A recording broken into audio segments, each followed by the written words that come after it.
Why would God put such a sensuous love song in our Bibles? I mean, was he thinking, look, if you've read this far in your Old Testament, you're probably a little bored by now, and I need to spice things up a little bit so that you'll keep on reading. Is that what he's thinking?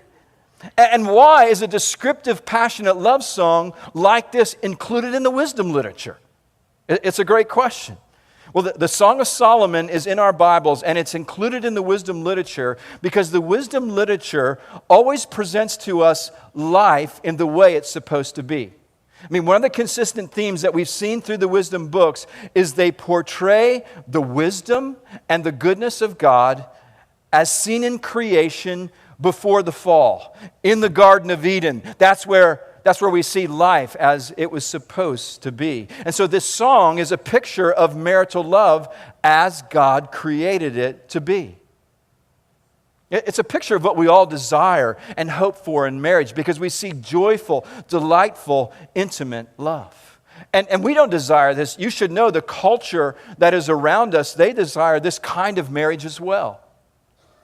You've probably heard the headlines over the last couple of weeks that sadly, after 40 years of marriage, Al and Tipper Gore have decided to separate and divorce. And so that's caused quite a buzz in Washington. And the Washington Post wrote an article, and the first line of that article says this. It's a plea. It says, "Please, Al and Tipper, don't do this. For our sakes, don't get divorced." See, even our culture longs for life the way that God created it, the way that life is supposed to be. We all, believers and unbelievers alike, we long for life the way it's supposed to be. And that's what the wisdom literature portrays for us. In the Song of Solomon in particular, it shows us marriage and it shows us marital love in the way that God created it to be. Now here's the reality. You and I, we live in a fallen world. And you and I are fallen people. We've sinned and rebelled against God. And we don't have any hope of enjoying this kind of relationship that's in this song in marriage without Christ. And that's why the wisdom literature, it is always pointing us to Christ. Because what God created is good, we have corrupted with our sin, and now Christ comes, and He redeems us, and He restores that which God created as good through the work of the gospel in our lives. See, marriage is a common grace for all to enjoy, but for the believer who has been transformed by the gospel of Jesus Christ, marriage is about living with our spouse in a way that reflects Christ's redeeming work. And it's a picture of how Christ changes us and restores over time what God created as good in the Garden of Eden. And so you see this gospel truth applied to marriage in the New Testament in Ephesians chapter 5, verses 22 through 33. You're familiar with those verses where wives are called to submit to their husbands as to the Lord in verse 22. And husbands are called to love their wives as Christ loved the church in verse 25. And so let me speak to the men. Husbands, when we love our wives that way, when we love our wives as Christ loved the church, when we love our wives the way this song portrays, we reflect in that moment the redeeming work of Christ as seen in the gospel. And for those husbands that I just encourage, if you have children, let me speak to you as a father. Especially on this Father's Day. Don't miss this important gospel application to love your wife, to passionately love your wife as depicted in this song. It's very important and it affects your parenting. William Farley says it this way in his book, Gospel-Powered Parenting. He said, God wants your child to watch your marriage and think, I want a marriage like that. And I want the God that produced it. You see, the joys of love and intimacy are created by a good God, and He gives them to us as married couples to enjoy. And when we romance our spouse, when we pursue them and woo them and adore them, and we celebrate love in our homes, not only does biblical marriage become attractive, the God who made biblical marriage becomes greatly attractive to all of those who are around us, children, and those outside of our home. This song is the song of songs. It is the greatest love song because it celebrates God-given marital love. So the question is, what does this song specifically and joyfully celebrate that should mark our marriages? What does this song joyfully celebrate that should mark our marriages? Here's the first thing that it celebrates: romantic love.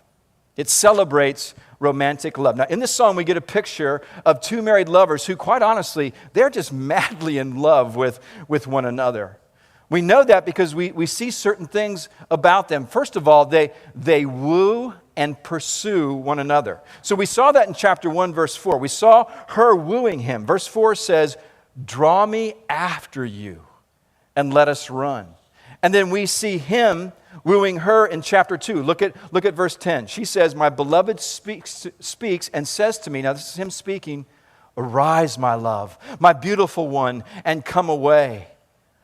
We see that as a picture, just those two verses that they pursue and they woo one another. What they're saying to one another is, I want to take you away. I want to be with you alone, and I want to win your affection. But not only do they woo and pursue one another, their romantic love is marked by how they adore one another. I mean, this couple really adores one another, and they declare to one another their adoration for one another. And there's repeated declarations of their adoration throughout the song. So let's look at what he does. We saw that in verse 8.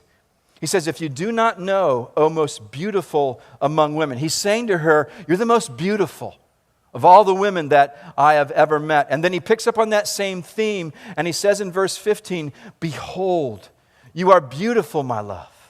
Behold, you are beautiful. Your eyes are doves." And then what does she do? She responds in verse 16. She declares her adoration. "Behold, you are beautiful, my beloved, truly delightful."